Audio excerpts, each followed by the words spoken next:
Under fire, civilians were still coming out of their cells. It seems that not all the Croatian soldiers had surrendered. What happened here can frankly not be shown in any detail, but the room is full of the charred remains of bodies. It's hard to imagine, in our continent and in our time, what kind of people could do this.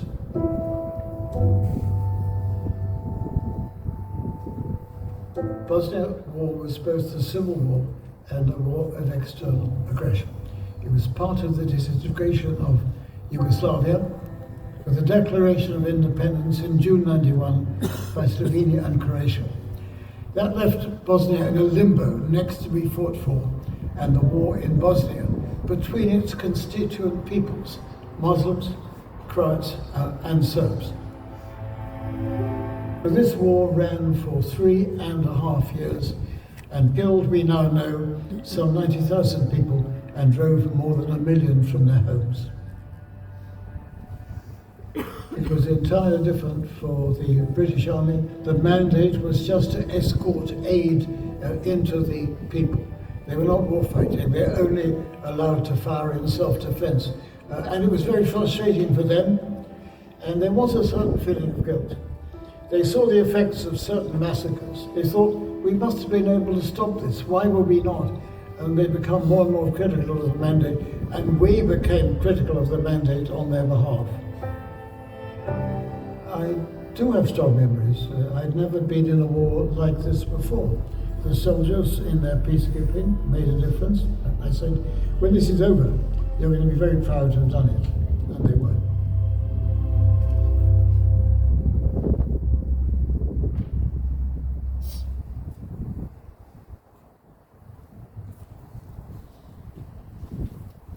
Today marks a significant moment.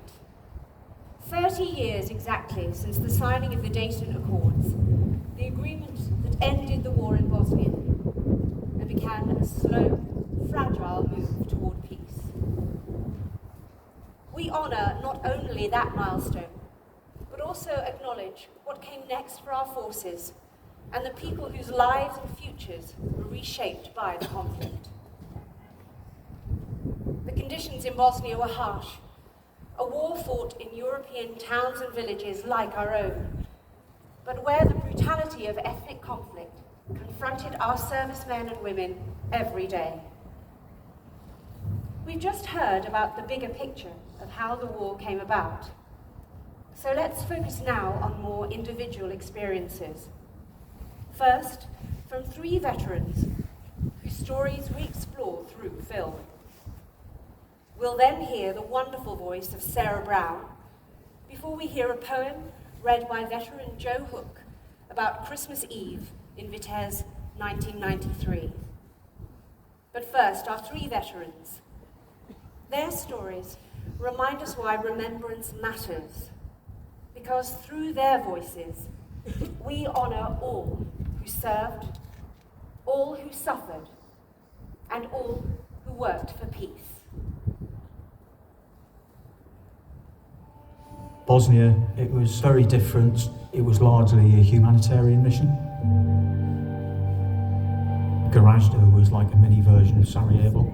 The Serbs had it under siege, and this meant movement of anything from a military perspective was very restricted. You would go through a series of checkpoints, and the most infamous is a place called Rogatica. We got to Rogatica, the convoy commander was led away, and then not too long later he come back with a pistol to his head, and that was the start of 15 days being held as a hostage under the Serb army. We had no effective communications with anyone in our chain of command at all. So we're very conscious that we're being run down because of lack of food. In my vehicle there was a high-frequency radio set. I basically snuck out. We set the radio set up in the rafters of the shed we were in, and we started transmitting them. We were deployed up to Gorazda. There was a lot of fighting going on still. When you looked out, you saw dead animals, the sound of other horses, cows, etc. But there was also a number of dead bodies as well, and it was just the smell of death. because there was an exclusion zone in Grajda. There was no Serbian soldiers allowed to be there, so we were sent in onto like clearance patrols. We started walking up the paths, and as I put my foot down, there was a loud explosion. I was thrown forward, and straight away I knew what had happened. I started shouting at everybody, stay still. Sat behind me was a group of 6 mines that I didn't see, all ready to go off. And then the pain kicked in, big hole in the bottom of my foot. But thankfully I didn't lose it. Bosnia started in '92. I remember being frustrated watching it on the news, thinking, how is this happening in Europe? At the time, we were the casualty receiving centre, and we put on notice, I was duty medic, that we were going to receive the first casualty of that war, Wayne Edwards. And I remember him being brought to the side and then removing the coffin lid and seeing Wayne there. He looked so peaceful, and that was a real kind of, well, this is war. Literally less than weeks after that, I got a signal, here's your movement orders, you go to Bosnia. And it was like, right, okay, this is real. Everybody probably knows about Srebrenica. It was an absolute horror. It's a horror story, it's horrendous. And we were called to try and get as many women and children and injured people out. I remember vividly, one of the casualties had significant gangrene. Like he was on a stretcher on his leg, and I remember the smell now in the back of the helicopter. I regret having seen a lot of things, because it doesn't go away. I think what humans were able to do with it to each other, it was stark. I got Kazivac down to Croatia, going from Grajda to then going to just like a normal town and city. So the smells of the flowers, it was really, really weird. And even now, like years later, come spring in the summer and I smell the flowers, it takes me back there. We had no idea if these transmissions were getting through or not to anyone. We were trying to work out an escape plan. They knew we were up to something, but they couldn't work out what we were up to. So the following morning was day 15. They come and got the convoy commander out. Yeah, he came back and he just said, get in the trucks, lads, we're being released. And that was it. It was the relief, I think, of getting out of there. I suppose the pressure and stuff, you don't really realise at the time. That alone, maybe just that one mission of lifting people out, made it worthwhile me being there. Because, out of all of it, at least we were able to save them people. History has shown us, it was terrible. They didn't have to stay and face what was the outcome for a lot of people in Srebrenica.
When times get rough and friends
waters. I will lay me down like a bridge over troubled waters. I will lay me down.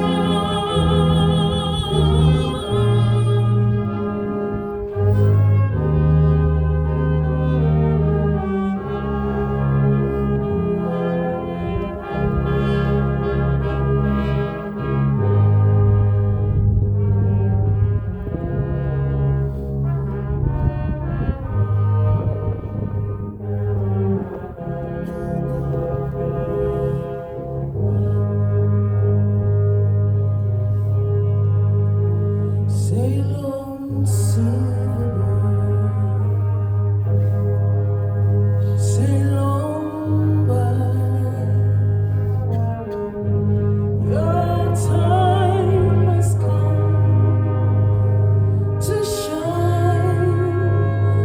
All your dreams are on their way.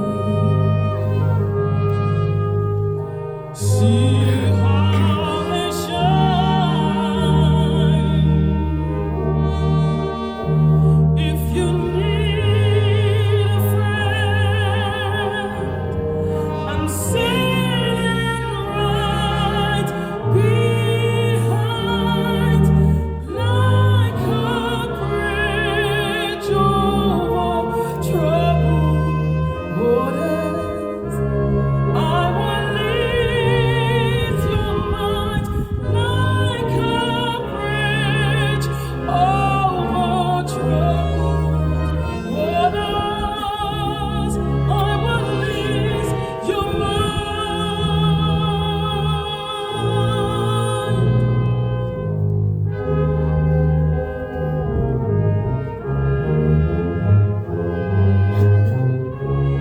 I will ease your mind.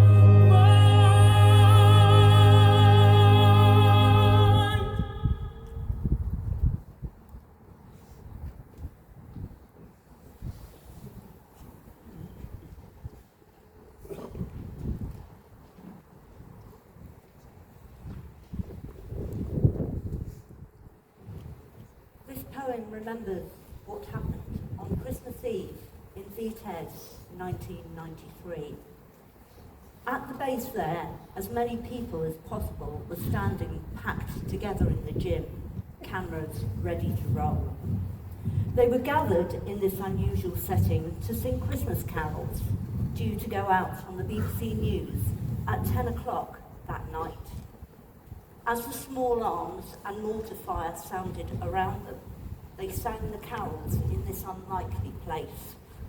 As the fire became more intense, they then had to flee to the shelters. This poem is entitled Christmas Eve. We'll be live on the 10 o'clock news in 2 minutes' time, singing hymns in a gym that no one knew existed. Too many of us encased by one room. Helmets off, body armour on, rifles slung. A firefight rattles nearer. The chaplain signals to sing louder. Silent night is cut short. But hark, the herald angels sing, roars up like men of Harlech from a pit head choir. The crackle of gunfire is winning. An invisible nod. Sergeants cut through the back. Section commanders disappear. Camp defenders stand too. The front rank holds. The camera rolls. The reality of location remains hidden. The singing becomes clinical as our minds rehearse the drill. The room shudders. The camera cuts the shot. The volume goes to max as 600 boots stamp out of the corridors.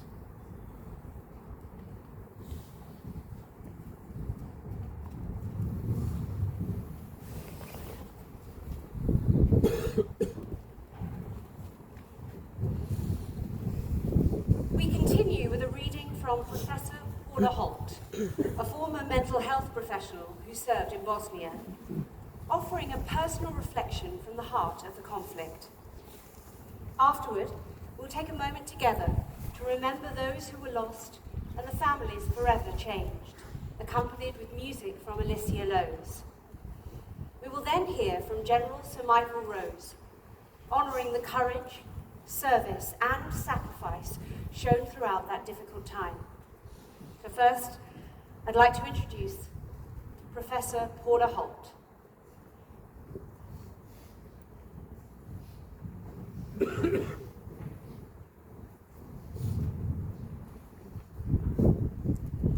1993 and 94, I served as the mental health professional covering Bosnia and Croatia, the first female QARANC officer in that role under the UN CAT badge.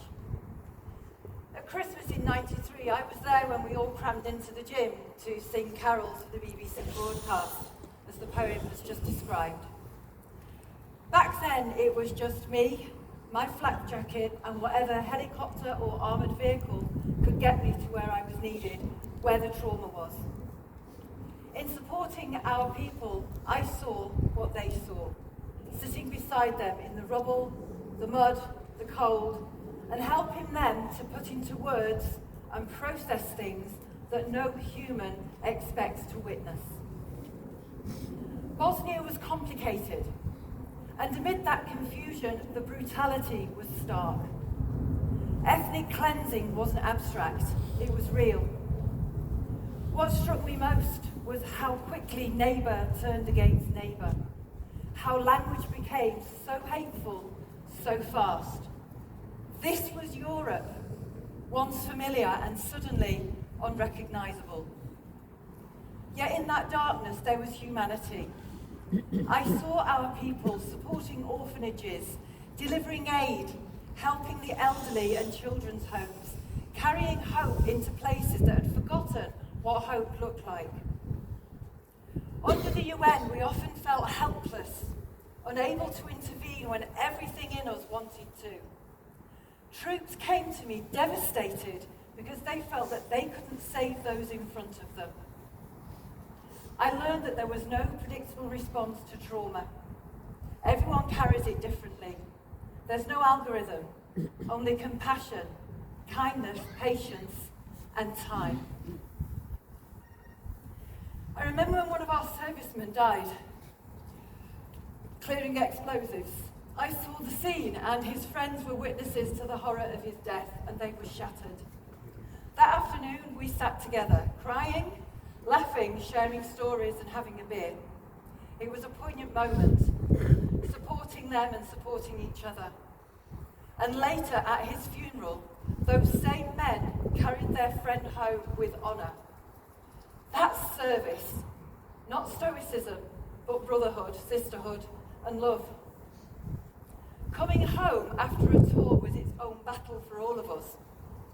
Returning from constant threat, constant noise, constant vigilance, to a world and a life that should have been familiar, but felt different. People expected us to be the same, but we weren't. And that's okay. We regrouped, we rebuilt, and we embraced that change in ourselves. And Bosnia rebuilt. When I went back in 1997 under NATO, I saw gardens tended, children playing, shops filled, and people walking without fear. From chaos to calm, from division to coexistence.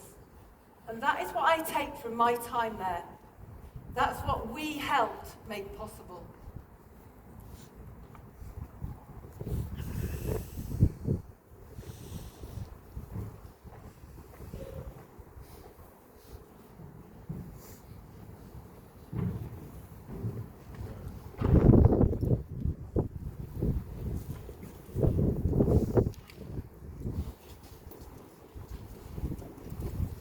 Shortly, we will pause together in a moment of stillness to honour those who served in Bosnia and those who lost their lives while trying to bring peace to a wounded land.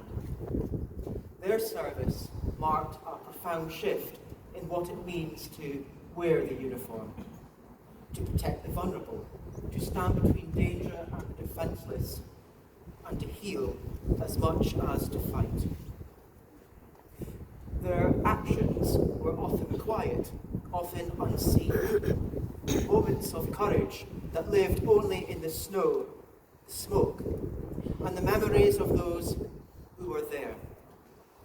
Just before Christmas in 1998, one such moment came when Padre Tom Place chose to walk into a mine-strewn field and sit through the freezing night beside fallen pilot Captain Phil Jarvis, simply so he would not be alone. It was a small light in the darkness, the kind of compassion that lies at the heart of remembrance.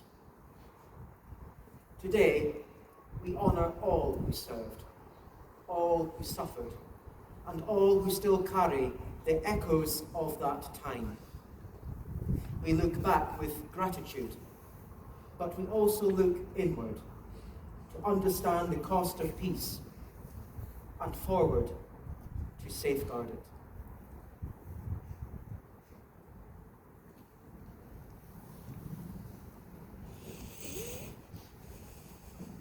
They shall grow not old, as we that are left grow old.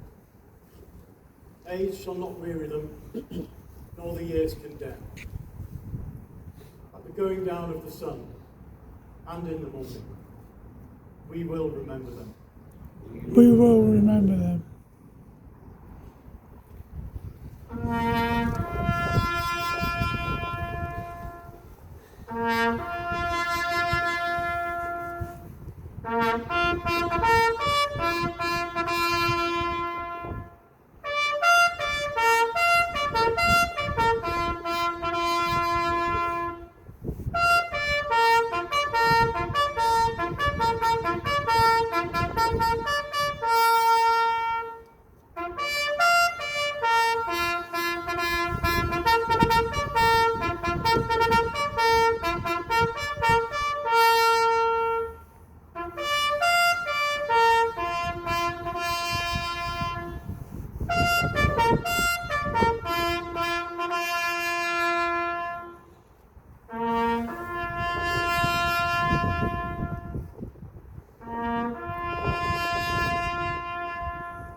go, tell them of us and say, for your tomorrow, we gave our today.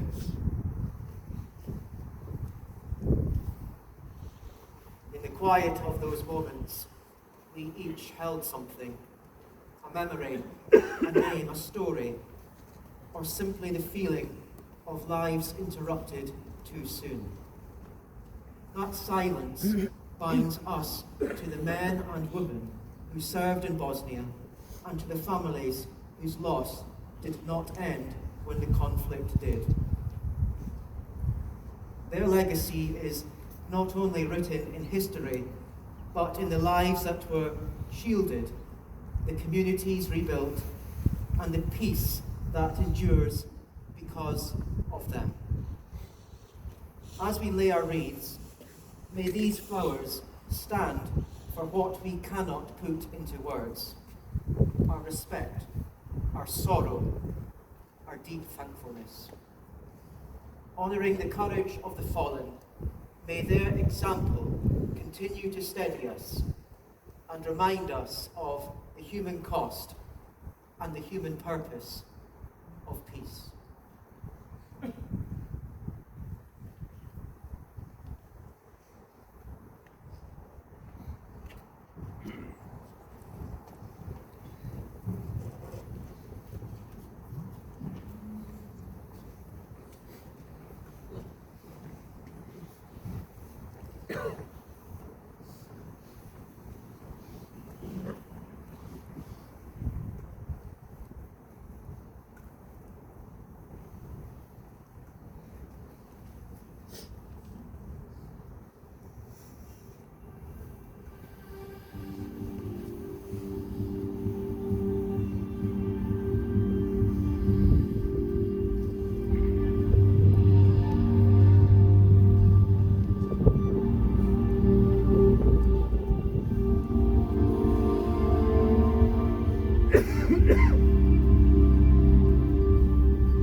It takes a quite extraordinary person to volunteer to go into a foreign war zone in order to help other human beings, especially when the warring parties to that conflict shoot at you, obstruct your aid convoys, take you hostage, and when international statesmen label your peacekeeping mission a failure, and you are accused of being a capo in a concentration camp.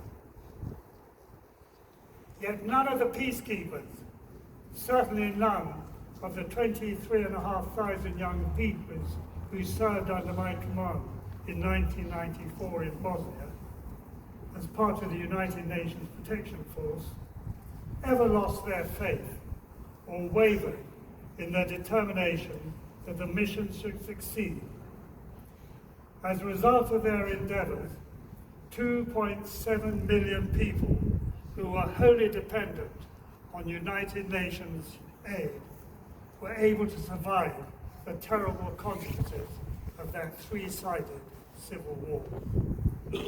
For there can be no better motivation than seeing with your own eyes peace returning to a besieged city, children who have been sheltering in basements in fear of their lives, now coming out into the sunlit streets and playing football. There can be no better reward for peacekeepers than seeing civilians who had been forced by warlords to become soldiers on opposite sides of the conflict, now hugging their friends who for the past 2 years they had only seen down the barrels of their guns.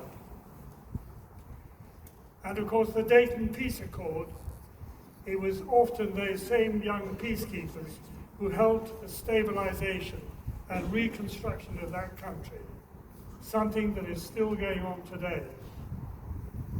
Indeed, without the vital contribution of thousands of young men and women from around the world serving with the United Nations and NATO, it is unlikely that the state of Bosnia would exist today. They approached the mission with compassion, professionalism, and an absolute refusal to listen to the siren voices calling for war-fighting levels of military force to be used in what was mandated as a humanitarian aid mission.